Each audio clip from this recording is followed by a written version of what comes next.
Hello friends, ഇന്ന് നല്ലൊരു ഞായറാഴ്ചയാണ്. അപ്പം ഞാൻ വിചാരിച്ചൊരു മോർണിംഗ് വ്ളോഗ് എടുക്കാമെന്ന്. ഇടയ്ക്കൊക്കെ ഇങ്ങനെ തോന്നാറുള്ളേ വ്ളോഗ് എടുക്കണം എന്നൊക്കെ. ഇപ്പം ഭയങ്കര മടിയാണ് ഗൈസ്. അതേപോലെ ഞാൻ മുടിയൊന്നും കെട്ടി വെക്കുന്ന ആളേ അല്ലേ. പിന്നെ ഇന്നലെ എന്തോ എനിക്ക് കെട്ടി വെക്കാൻ തോന്നി, ഞാൻ കെട്ടി വെച്ചു. അങ്ങനെ ആ ചിക്കൊക്കെ അറുത്തിട്ട് നേരെ ഫേസ് വാഷ് ചെയ്യാനാണ് പോകുന്നത്. അങ്ങനെ നല്ല രീതിക്ക് ഫേസ് വാഷ് ചെയ്തിട്ട് ബ്രഷ് ചെയ്തിട്ട് നേരെ ഞാൻ അടുക്കളയിലേക്കാണ് പോകുന്നത്. അപ്പോൾ ചെക്കനും അച്ചമ്മയും നല്ല ഉറക്കമാണ്. അപ്പോൾ അവൻ എണീക്കുന്ന മുന്നേ അവൻ്റെ പാലൊക്കെ ഒന്ന് റെഡി ആക്കിയാലേ അവൻ്റെ മൂഡ് റെഡി ആവുള്ളേ.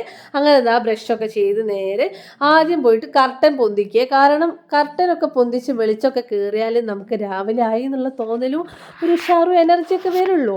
അങ്ങനെ രാവിലെ തന്നെ എണീച്ചപാടെ എല്ലാ കർട്ടനും ജനാലിയും ഒക്കെ തുറന്നിട്ടതിന് ശേഷം നേരെ അടുക്കളയിലേക്കാണ് പോകുന്നത്.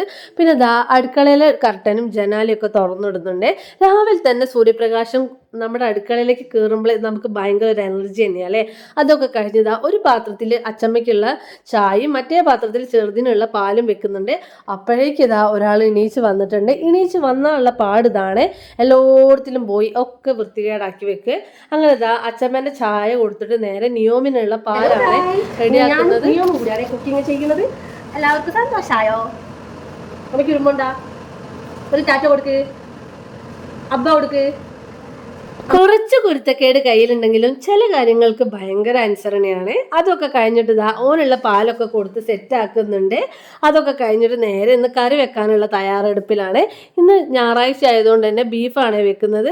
അപ്പോൾ നല്ല കഷ്ണങ്ങളൊക്കെ അരിഞ്ഞു വെച്ചിരുന്നു. അപ്പോൾ ആ കഷ്ണങ്ങളും ബീഫും കുറച്ച് പൊതിന ചപ്പ്, കരിവേപ്പില, പച്ചമുളക്, വെളുത്തുള്ളി, ഇഞ്ചി, അങ്ങനെ ഒരുപാട് കാര്യങ്ങളൊക്കെ കൂടെ അരച്ചതും ഇതൊരു സ്പെഷ്യൽ മസാലയാണ്. അതും കൂടി ഇട്ട് കൊടുക്കുന്നുണ്ട്. ഇത് ഞാനിങ്ങനെ അടിച്ചു വെക്കും. അതാകുമ്പോൾ നമുക്ക് ആവശ്യത്തിന് എടുക്കാമല്ലോ എന്ന് വെച്ചിട്ട് അതിനുശേഷം കുറച്ച് പൊടികളും കൂടി ഇട്ട് കൊടുക്കുന്നുണ്ട്. മുളക് പൊടി, മല്ലിപ്പൊടി, മഞ്ഞൾപ്പൊടി, ഉപ്പ്, മീറ്റ് മസാല, അങ്ങനെയുള്ള മസാലകളൊക്കെ ഇട്ട് കൊടുക്കുന്നുണ്ട്. അതൊക്കെ നേരെ അടുപ്പത്തേക്ക് വെച്ച് കൊടുക്കുന്നുണ്ട്.